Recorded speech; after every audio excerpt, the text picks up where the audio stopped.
This is CBC Nova Scotia News. Tonight's Grape debate, growing concern over the Houston government's plan to help some winemakers over others. How will climate impact Nova Scotia's billion-dollar lobster business? A new report takes a look. And road to the Junos. Waverley singer Maggie Andrew reflects on her brother's influence on her music. Rain at times heavy, mixing to freezing rain, ice pellets, then snow. We're gradually clearing through Friday. Your full forecast is coming up.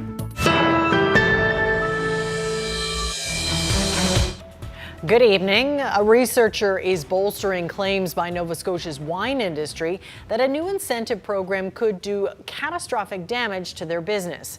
The program allows the same preferential treatment that local wineries get to sell their wines to winemakers who are importing grapes to make theirs. Jean Laroche reports. This university professor has researched and written about Nova Scotia's wine industry. She says what's been created here over the past few decades is as rare as the flavor of Nova Scotia wines. It's very unique because it's like the mineral components and the acidity and so on, you cannot find them anywhere else. She says the government's decision to extend the incentive local wineries enjoy to winemakers who use grapes from outside the province jeopardizes an industry literally built from nothing. They can kill or really harm the farm wineries in Nova Scotia because they are really decreasing or eroding the capacity that farm wineries have been developing over a period of 30 years, right? In terms of growing grapes, in terms of grape production or wine production, but also in terms of innovation. It's paltry in comparison to the actual taxes we contribute. That's how the president of the company that may benefit most from the program feels about what Nova Scotia is offering. He says it's not a subsidy. If you say from now on, instead of charging me $8 in tax, you're going to charge me $4 in tax, that's hardly a subsidy. And we're still taxed 4 times higher than the companies that we compete against around the world. We want to grow the grapes. We want to employ Nova Scotians as we do now. The group that represents Nova Scotia Winery says whatever you call it, the aid to bottlers will hurt them. The bottom line is the industry will shrink, and it could shrink down to nothing. Is that going to happen overnight? Probably not, but there are some wineries that could impact them significantly right from day one. I think that reference is hard for me to comprehend. I really don't know what they're saying. That would be like them saying that is investment in the cider industry threatening to them. In fact, I'm the living proof that investing in all aspects of the wine industry, both the value end and the premium, is good for the entire industry. The government continues to defend its program, but is also suggesting something is in the works for local wineries. Jean Laroche, CBC News, Halifax. People in downtown Halifax will notice a new fence at Grand Parade. It was put up today as a way to close the park to people experiencing homelessness. The CBC's Nicholas Sagan was there. This fence behind me represents the latest effort to close 5 parks that were previously sanctioned by the municipality as tenting sites. As you can see here behind me, the green spaces in Grand Parade outside of City Hall are now fenced off. There are 2 tents still in the park, and it appears that there are people inside the tents. Their belongings are still here. The backstory to this is earlier this month, the municipality announced that they were closing these 5 encampments, saying that they're a health and safety risk. There were about 55 people in the encampments at that time, and they had a few weeks to find a place inside. Many of the people did find a place in shelters or transitional housing or hotels funded by the province, but some people just couldn't find a spot that worked for them. One of the options was the Forum shelter. It's a new shelter in Halifax, and many people said they didn't feel safe going there. So there were a handful of people left in the 3 main parks here, Victoria Park and the Lower Sackville Park, earlier this week when they started cracking down and actually fencing off the parks. So on Monday, we saw people forced to leave from Victoria Park, and this is the latest step today. Today, as the fence goes up, it's unclear whether there are street navigators or outreach workers here. Both the municipality and the province have said they have people working around the clock to find options for people. But right now, as this fence goes up, it's unclear where the people left here will go. Nicola Sagan, CBC News, Halifax. The province has signed a lease extension for a Dartmouth hotel that's being used as a shelter. The extended lease at the bridge will run from April 1st of this year until March 31st of 2025. The government is spending $19 million on the lease and operating funding for service providers, security, and food. The bridge opened last year and has provided shelter for about 185 people experiencing homelessness. The province also says there have been more than 1,900 visits to the on-site health clinic. A small group gathered in Halifax today outside the office of Housing Minister John Lord to protest fixed-term leases. Acorn, Nova Scotia held an hour of action to call for the Nova Scotia government to ban landlords from using the practice. Fixed-term leases has become commonplace in the province since the temporary rent cap was passed because it allows landlords to end leases and circumvent the rent cap. Acorn says landlords are being given every incentive to get tenants out of their apartments because when a unit is vacant, they can increase rents. I hardly talked to a tenant today who isn't renting on a fixed-term lease. This practice is very widespread, and even more widespread is the practice of evicting tenants on these leases, often without cause. What point does the landlord decide that it is worth putting us all out in order to get $1,000 more in rent? And given the vacancy situation, they probably can get it. Acorn is fighting for legislation that is already in place in some other provinces, which would limit the use of fixed-term leases to those seeking short-term housing. Part of a former school in North Sydney is being converted into housing for seniors. A wing of the old Seton Elementary will be turned into 19 affordable rental units, and the group behind the project says they've already had a lot of inquiries. So we knew the demand was there, of course. We're seeing it all over the news and the newspapers and social media everywhere. So it's definitely in demand, and we see that with our clients as well in the food bank. So we knew it was something that would definitely be well taken in by the community. I talked to Stacey Ellis with the North Sydney Food Bank about how the housing project is going so far. That's our newsmaker just after 6:30. We have results tonight from a new climate change vulnerability assessment on the billion-dollar Nova Scotia lobster fishery. Over the next 3 decades, warming temperatures pose a low to moderate threat to the species, but there is growing concern about the impact of bad weather. Paul Withers reports. Fishermen work in rough seas all the time, especially the winter fishery in southwestern Nova Scotia. But increasingly bad weather is keeping them ashore there, according to a survey used in the climate change assessment. Responses we got back was about a third of available fishing days were lost due to bad weather. Mind you, they go a bit further out there than maybe in other areas. 300 fishermen were interviewed on wharves across the province in an effort to gauge climate vulnerability in harvesting. Most said they are seeing the effects of climate change.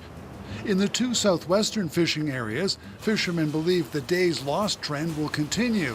As we move forward in the future, we have to start considering more things like vessel safety, emergency response, design around vessels, flexibility in fishing dates, and I think they're doing a good job of that already in terms of days and seasons.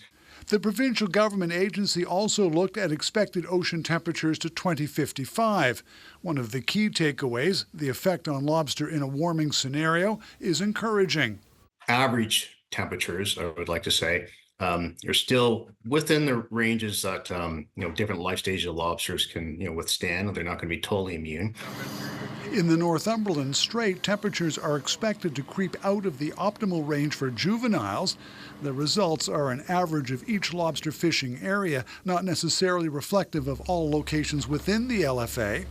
The surveys show fishermen are climate change believers, concerned about its future impact. Still, when they were asked how much income loss it would take to get them to stop fishing, they were quite resilient. In southwestern Nova Scotia, most said they would stay in it with half the money. Paul Withers, CBC News, Halifax.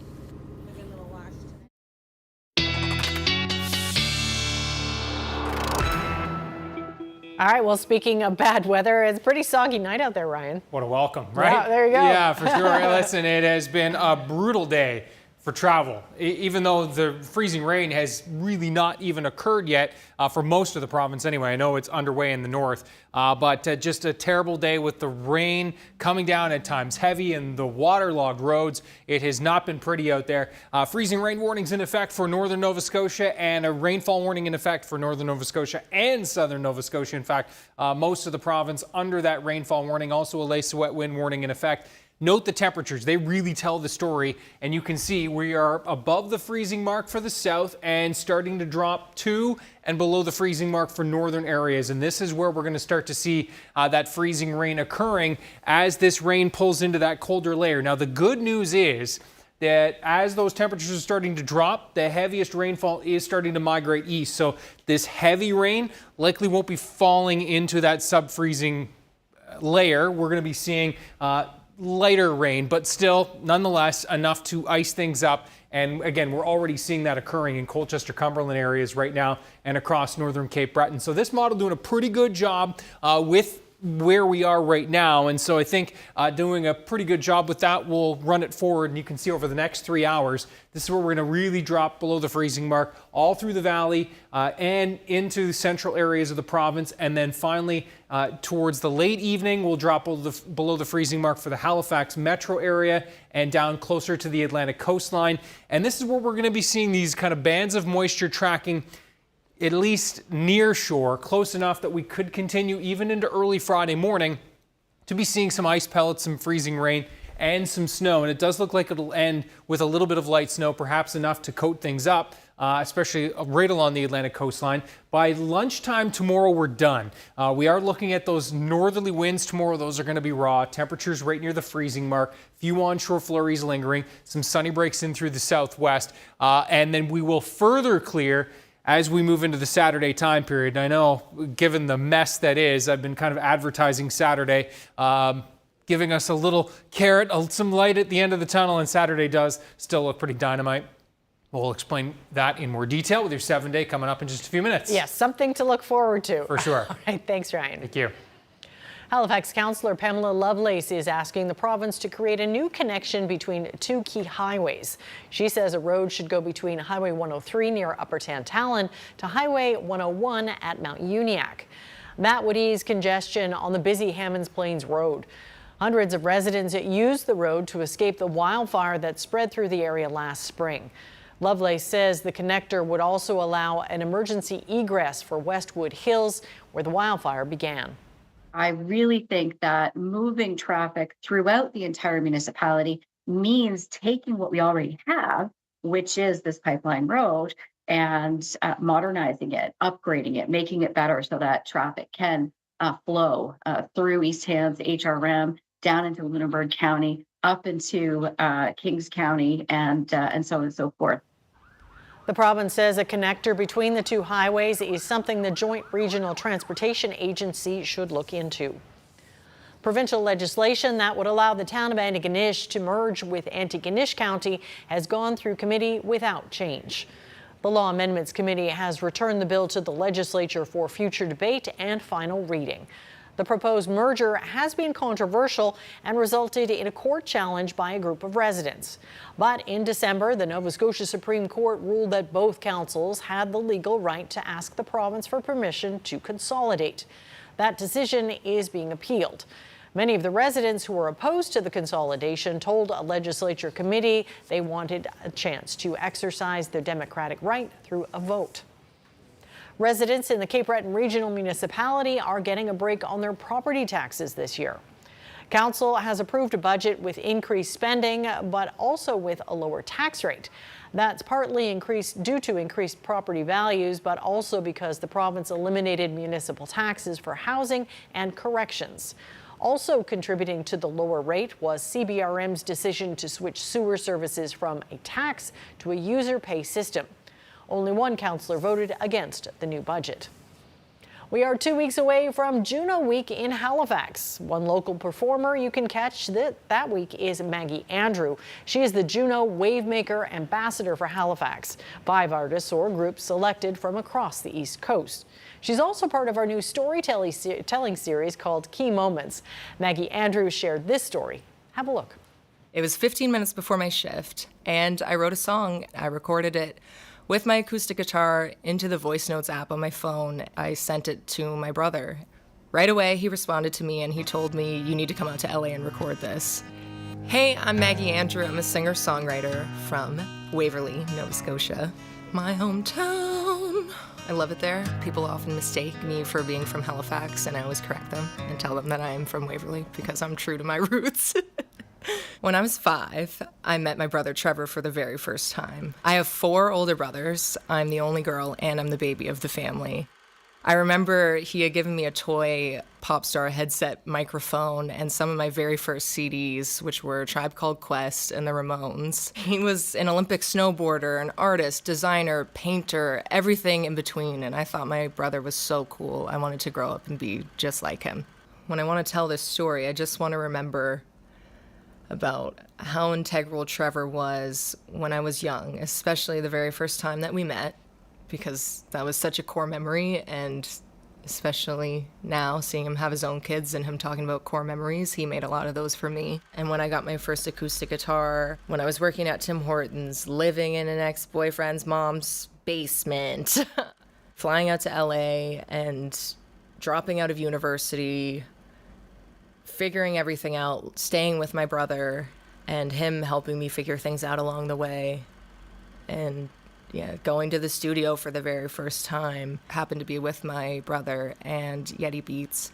And it was a super memorable and special, intimate moment that I'll never forget for the rest of my life.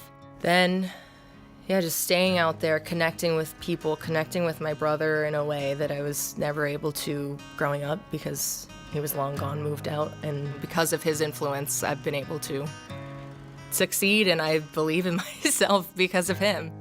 Now these days, whenever people ask who my biggest inspiration is or who or what inspires me, I take myself back to being 5 years old in my living room. And Trevor was always my biggest inspiration, and why art and just creating things became so special to me. Oh my gosh, it's so special. I'm gonna cry. He always gave me real support, encouragement, and love, especially tough love along the way. And because of him always telling me it only takes one person to believe, and sometimes that person has to be yourself. Now I'm here.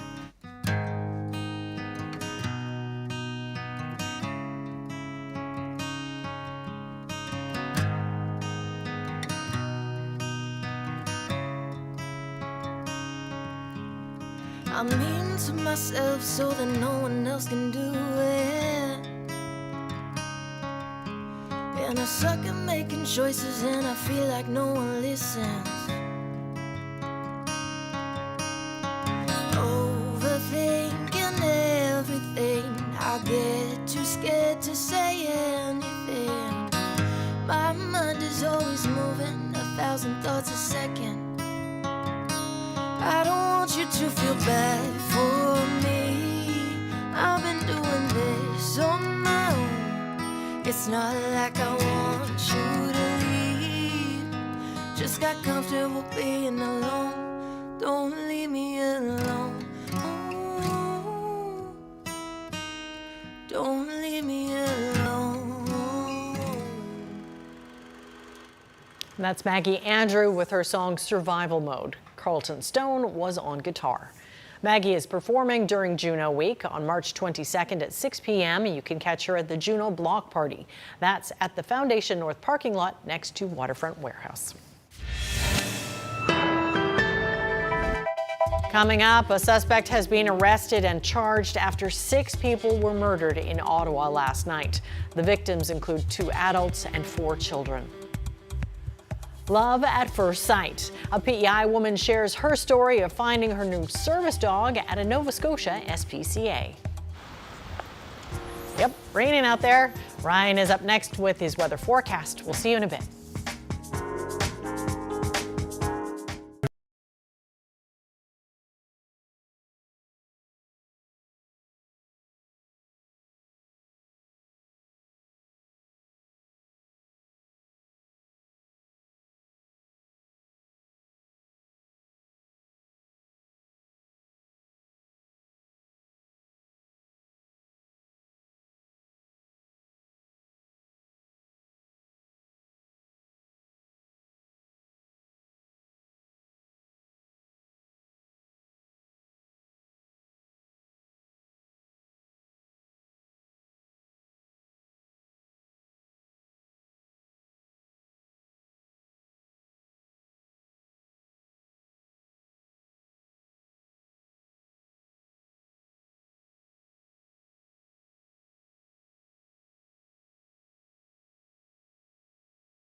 So yeah, not great driving for folks out on the roads. It doesn't sound like it's getting any better. No, hydroplaning is going to be a big issue over the next few hours. Again, the water is going to take time to get away because it's been coming down so heavily today. And we've picked up quite a bit as we look at some of those totals so far. These are from our auto stations, and you can see we're up to kind of a widespread 40 to 50 millimeters through central areas of Nova Scotia, 50, 60, 70 millimeters, even reports of over 80 millimeters in the Yarmouth area. And then amounts again have been adding up in the east as well. Cape Breton anywhere from 20 to 40 millimeters, and that's kind of the story through much of the eastern parts of the mainland. So yeah, a lot of rain. Now the rainfall warnings have just ended, as you can see there, the Tri-County area and Queens County. So that is an indication, as you can see with the radar we just showed you a moment ago, that it is starting to pull away from western areas. Still some showers, but not nearly as heavy. And you can see that the freezing rain warning continues for northern areas, and that is where that temperature is dropping below the freezing mark as we speak. And those temps right now kind of hugging the freezing mark for the northern half of Nova Scotia, particularly through the Colchester-Cumberland area, where we've been seeing that freezing rain already this afternoon, and is just starting to transition here with those temperatures dropping below the freezing mark, meaning that, yeah, it's still raining, but it's freezing, raining into that sub-zero surface layer where things are just freezing on impact as that water hits things that are below freezing, like roads and cars. So you can see those winds from the north really directing the traffic here, sustained in the 20, 30 kilometer per hour range, sustained in the 30 to 40 range for the valley, and gusting here 50 to 60, even 70 kilometers per hour. Grand Etan gusting to 85, and a lace wet wind warning in effect there for the next couple of hours before the winds shift to northerly for you folks. There is again the rain, and you can see in the last couple of returns here from the radar, note that that heavy green and yellow now starting to pull away from the western areas, but we will continue to see some of those bands of rain, lighter rain, continuing to track through tonight. So freezing rain going to continue to be an issue there, mixed with some ice pellets and then snow. This is the next system we're going to be watching for the weekend. Now, thankfully, we will see a break and a beautiful Saturday, as we've been advertising, shaping up across the province. Temperatures, you can see, still quite cool out west, still mild in the Great Lakes. And here's how it's all going to play out for us tonight. Temperatures will drop to the freezing mark, give or take a degree. Northerly winds sustained 30, 40, gusting 50, 60, even 70 kilometers per hour. So with everything getting kind of a coating of ice or glaze on it, and those winds kicking up, the potential for some power outages is certainly going to be there, more so through the late evening and into the overnight once that ice really starts to add up. And you can see here, through the evening into the overnight, this model doing a pretty good job showing that heavier precip moving out, and we'll see the steadiest precip moving not only off to the east but off to the south and east. So by the time we get to tomorrow morning, lingering clouds, few flurries in the north. Along that Atlantic coastline, we'll see that snow, ice pellet, freezing rain mix continuing even into the, say, mid-morning time period. It will hold on potentially that long, especially for Guysborough and into the Sydney metro area. But you folks clearing as we move throughout the morning, and we're all looking at a quieter afternoon. Clouds, pretty stubborn tomorrow. Those northeast winds are going to be pretty pesky as well. Sustained near 30, gusting 40, 50 kilometers per hour in many cases, and yeah, gusting to 70 for Cape Breton tomorrow. So yeah, it's going to be kind of a pretty raw feeling day with the wind. Now Saturday, temperatures 5, 6, 7 degrees across the mainland. A little cooler with those onshore winds for Cape Breton. Temperatures anywhere from 1 to 3, maybe 4 degrees. Places like southern Inverness County. Now as we look into the Saturday time period, you can see that area of high pressure keeping us quiet to the north. That fades off to the east, and then we're watching that next system I just talked about. That is primarily going to come in as a rainmaker. Snow in New Brunswick if you're traveling there, and Cobequid Mountains, South Mountain, Mount Tom, those higher terrain areas for us could see some of that mixing late day Sunday into Sunday night, but expecting that this is primarily going to be a rain event as it pushes through. Lingering showers and flurries. This thing will sit and spin for a couple days, keeping things unsettled. I know lots of parents keeping an eye on next week with it being March break. Wednesday, Thursday, Friday looking quieter and brighter. So that's some good news there, Amy. That is some good news. All right. Thanks for that, Ryan. Thank you. And now a story of love at first sight. Jody Van Eiderstein was visiting Nova Scotia from Prince Edward Island when random chance brought her to the Colchester SPCA. Van Eiderstein relies on service animals and was looking for a new dog when she came across Cash. Information Morning Nova Scotia host Portia Clark sat down with Van Eiderstein to get their story. You've got to give dogs a chance. If you treat them with respect, if you're kind to them, if you're consistent with them and meet them where they're at, they can go anywhere. They can take you anywhere. I was coming over to Dartmouth to pick up my son. We have a family reunion every summer. So that was Friday. I picked him up. Google Maps said road construction up ahead, 45-minute delay. But you can take this 15-minute detour. Well, obviously we took the detour. 57 minutes later, all through Half Acre and beyond, we go by this building that I didn't know existed, Colchester SPCA. Looked at my son, he said, "Go ahead, Mom, I know you're looking for another dog." So in I pull, and I introduced myself, I told them what I was looking for and why, and they said, "Well, we really don't have anybody, a dog here that's suitable." Well, I don't really have a lot of requirements. They need to be smart, they need to be healthy, and they need to be willing. Well, we have one dog out there, but we've only had him 2 days, and he's really noise reactive and nervous, and we just don't know. I said, "Well, bring him out, let's have a look." So they brought him out, and this dog did something that a trained PTSD service dog does. You know when people just look at you, they lock eyes, they lock souls. This dog did this.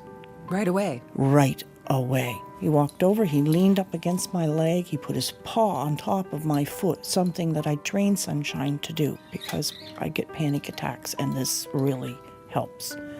And he just kept staring. So I looked up and I said, "I'll take him. He can come home with me right now."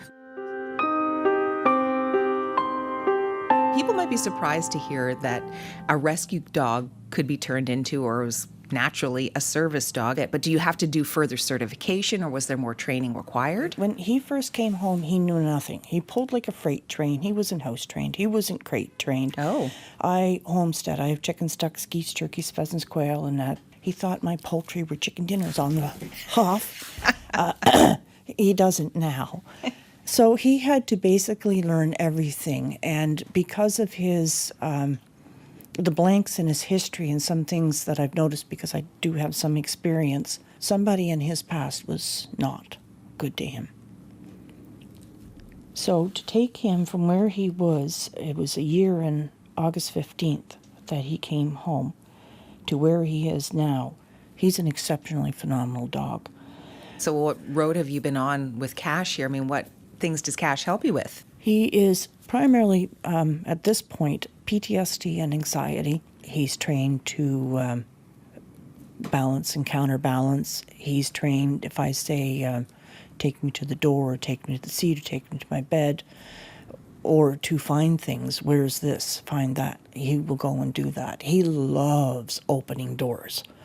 Those push bar ones, he loves to get up and just pound those. His whole backside is just going like this. He's got a big grin on his face, and he's just so happy and proud of himself. It's so cute to watch. I gather Cash also protected you at some point from an intruder. Is that right, Jody? Last winter, this guy, it was a Friday. It was after 9 o'clock, snowstorm. He left his car down at the end of my kilometer-long lane, walked up, and was apparently walking around my place for about 20 minutes. He's going right snaky, and I'm like, "It's a squirrel.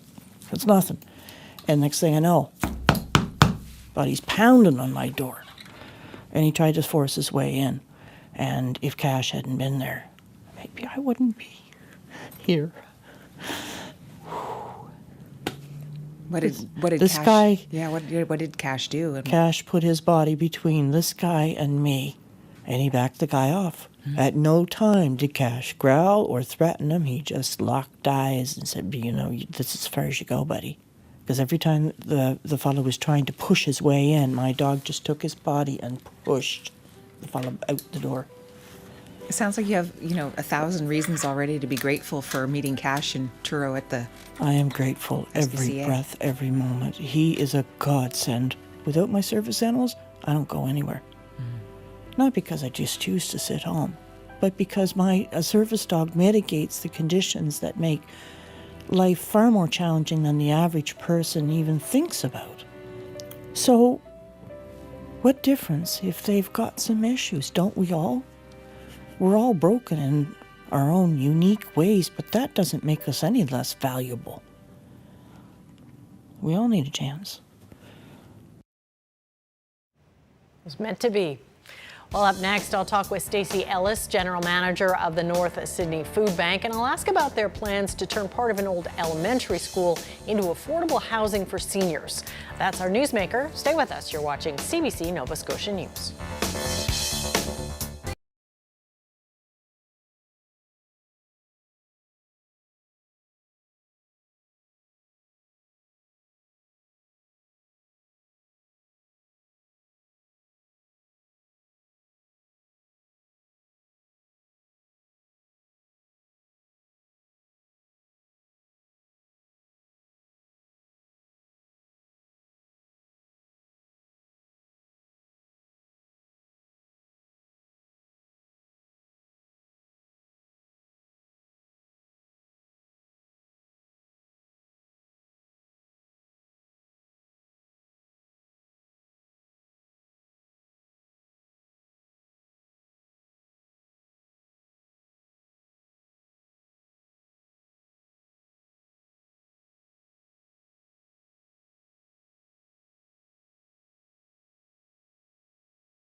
The North Sydney Food Bank is working on a plan to house seniors in the community. It bought the former Seton Elementary School in 2020 and will soon start converting classrooms into housing units. Stacey Ellis is the food bank's general manager. So how did this whole idea of converting the school come about in the first place? Well, the dream of it all happening was because of Lawrence Shabib. It was his dream when the school was purchased to hopefully down the road have housing here as well as the food bank and a comfort center in case of emergencies. And so here we are sitting here and it's coming to fruition. Well, I know you see people in need through the food bank. Can you talk about what you're seeing when it comes to housing, especially with seniors? Well, we've had a lot of inquiries since I started here, just with seniors asking, what we were going to be doing with the building. And so we knew the demand was there. Of course, we're seeing it all over the news and the newspapers and social media everywhere. So it's definitely in demand, and we see that with our clients as well in the food bank. So we knew it was something that would definitely be well taken in by the community. And so here we are sitting in the middle of construction. Well, tell me a bit about what it will look like once it's all done. Well, we are converting one wing of the old Seton Elementary School into 19 senior low-income housing senior units. There will be 2 2-bedroom, 16 1-bedroom, and 1 bachelor unit. All beautiful, brand new, with everyone will have their own outside exit as well. We'll have quite a few of them that will be all accessible, of course, for any handicap situations. Yeah. And what about the monthly rent? What will folks be paying? Well, right now we're looking at it's going to be anywhere between $800 and $900, and that will be inclusive of everything. So I'll include it in that. Well, how much is this overall project going to cost, and where are you getting the funding? The whole project in total will probably be close to around $6 million, and CMHC has been very instrumental in this project, as well as the province of Nova Scotia as well have been very helpful with us. They are all on board, of course, as they see the need is huge as well as we do. So yeah, they have stepped up to the plate to really help us on this project. Well, you talk about the need for this kind of housing. Do you have a long wait list? How does that work? So far, I'm just taking names, and I do have a few. We've had quite a few inquiries since we started, of course, construction, and now it's a little more tangible that the neighborhood can see what's happening here. We've had a lot more inquiries. But as for applications, we'll start taking applications in July, and it's looking like an 8-month project, and we'll have people in there for Christmas. Well, where are you now in terms of the project? Well, the project doesn't start technically until April 1st. So right now we have a whole other project happening here, which is putting a new roof on our gymnasium, which will house solar panels and will help us to be at net zero by 2025. So that is happening right now. So we've got a lot of oars in the water right now. Well, can you talk about what it feels like for you and the folks at the food bank to see this project get off the ground? It's wonderful. Everybody's very happy about it. We've had fantastic feedback from all of the community. People are stopping in to ask how everything's going, if they can do anything to help. Yeah, it's really nice to see in North Sydney. We don't see a lot of development, generally in North Sydney. So it's a very exciting project for the whole community. All right. Well, Stacey Ellis, thanks for walking us through it. We do appreciate it. You're very welcome. Thank you for asking. Coming up, Ukrainian citizens have until the end of the month to come to Canada on an emergency visa.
A mother, her 4 young children, and a family friend are dead after an attack in a townhouse in an Ottawa suburb.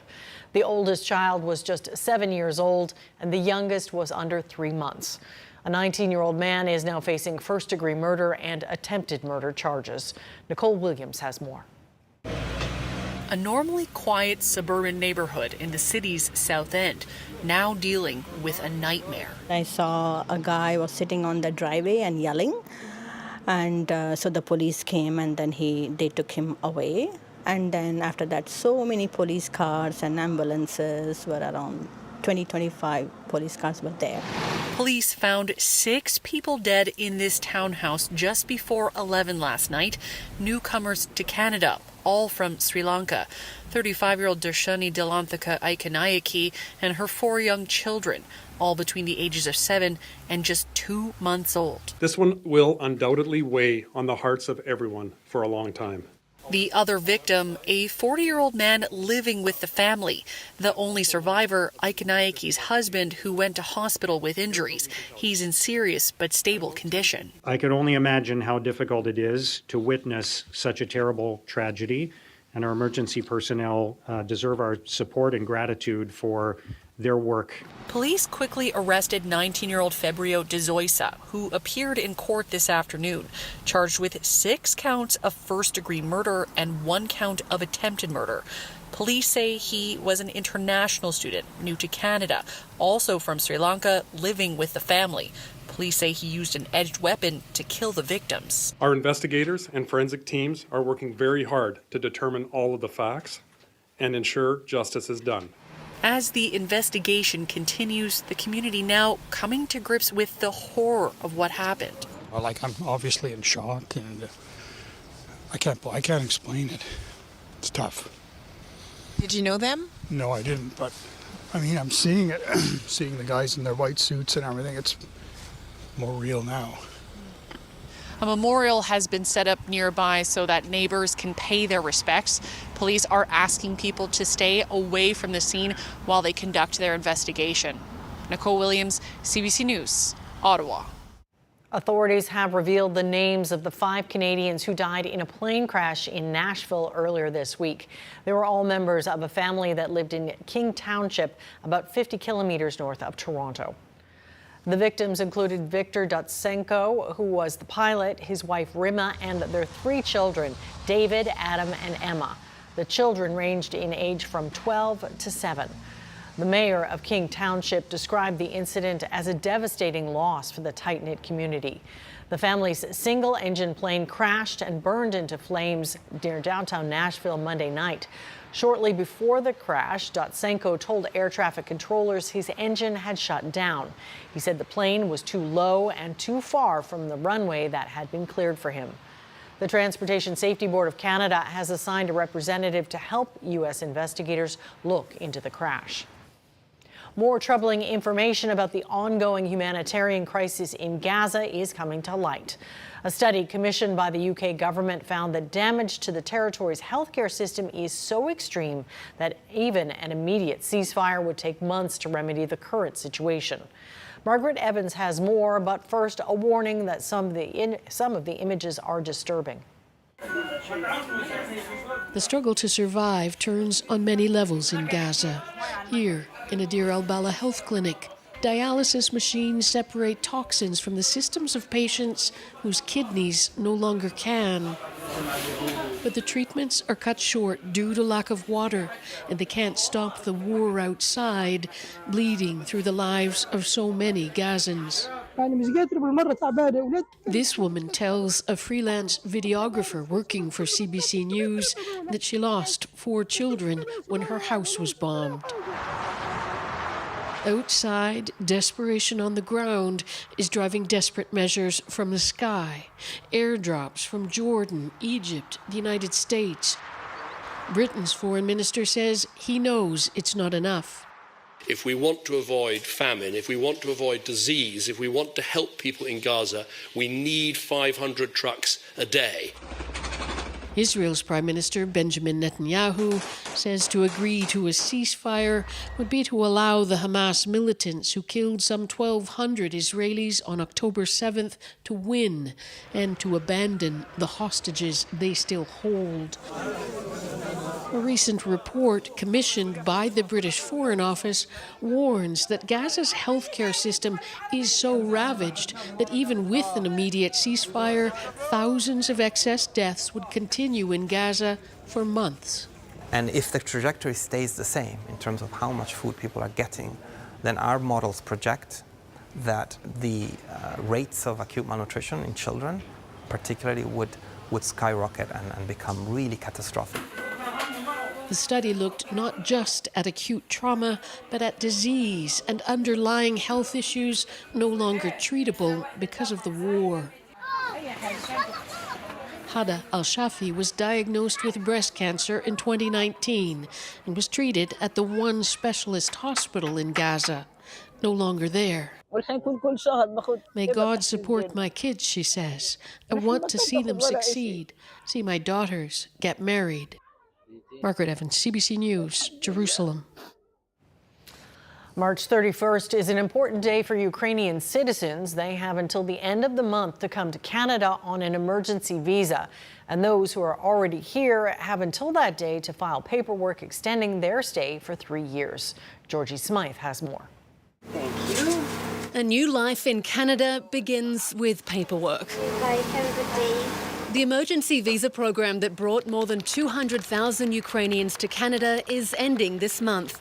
Anyone approved needs to be in the country before March 31st, and Ukrainians are arriving in their thousands. I come here because a program is finished, and I think it's important to do it because it's a really good change. Worked very hard to... Support groups like this church are noticing an uptick because come April 1st, it'll become harder for Ukrainians to travel here. It puts us in line with any other individual from many other countries in the world. So it is a very different, it's not a slight change, it's a very big change. Andrei Batitsky and his wife Katerina Bondarenko arrived in Canada 4 months after Russia invaded their country. We just built everything to have a good life in Kharkiv. In one moment, everything is destroyed. They're still adjusting to the pleasures and pressures of life here. Take a look at my credit history, you will understand how it's tight.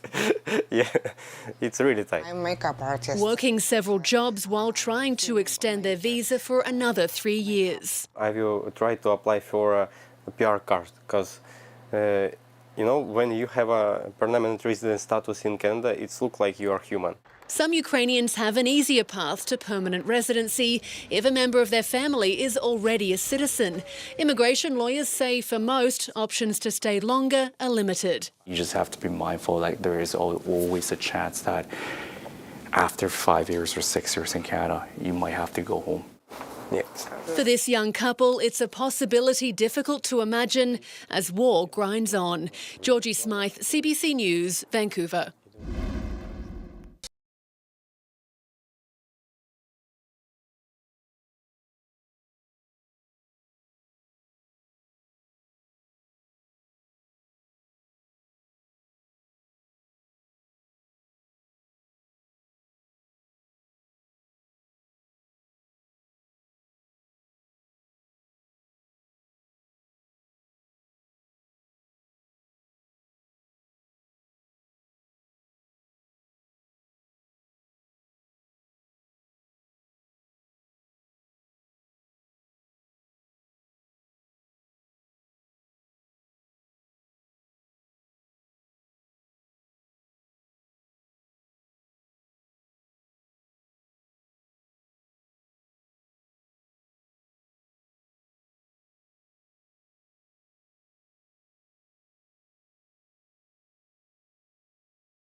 Yeah, a lot of folks saying rain, rain, go away.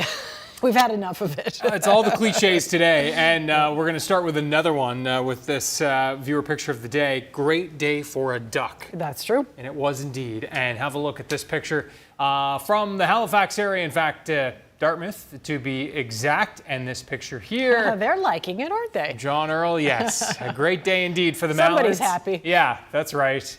And yeah, definitely lots of ponding and pooling water in and around the province today. Rainfall warnings have been dropped for the Tri-County area, as well as you can see Queens County and into the Valley as well. Still in effect for the Atlantic coastline, into the Colchester-Cumberland area, Cobequid Bay area, and up into eastern parts of the mainland, as well as Cape Breton. That rain, though, will continue to depart, but that mixing to some freezing rain tonight as those temperatures drop. Lingering ice pellets and snow tomorrow morning, especially along the Atlantic coastline. That will continue to move out. We'll see cloudy skies with a few flurries tomorrow afternoon, but generally it is going to be easing throughout the day is kind of the general theme. Those northerly winds, though, sustained at 30, gusting 40, 50 kilometers per hour, and some gusts 60 and 70 across Cape Breton Island tomorrow. So it will be raw. No question. And that system will continue to move out. We'll see an area of high pressure settling in. Nice day for Saturday, increasing clouds for Saturday night and Sunday. Looks like Sunday morning will remain dry, and then we've got that next system barreling in late Sunday. That is primarily going to be a rain event for us, Amy, but we will see, again, some high terrain snow Sunday evening and overnight, and then a mix of flurries as that system kind of stalls out in the area for a couple of days. But it looks like we'll clear by mid next week. Focusing on Saturday. Yeah. All right, well, is there anything cuter than a puppy? Well, how about a tiny porcupine? Take a look at these images and decide for yourself. A British zoo recently released videos showing a 3-week-old baby porcupine wandering around the family's indoor den. Dakari, who was born on February 13th, has 3 siblings, and zookeepers describe Dakari as confident and active. The little critter spends a lot of time puttering around the family home. Cape porcupines are nocturnal. What they lack in cuteness, they make up for in size. They are the largest of all the porcupine species. Don't give them a hug, though. Yeah. No. That's it for us tonight. Thanks for watching. We'll see you next time. Good night.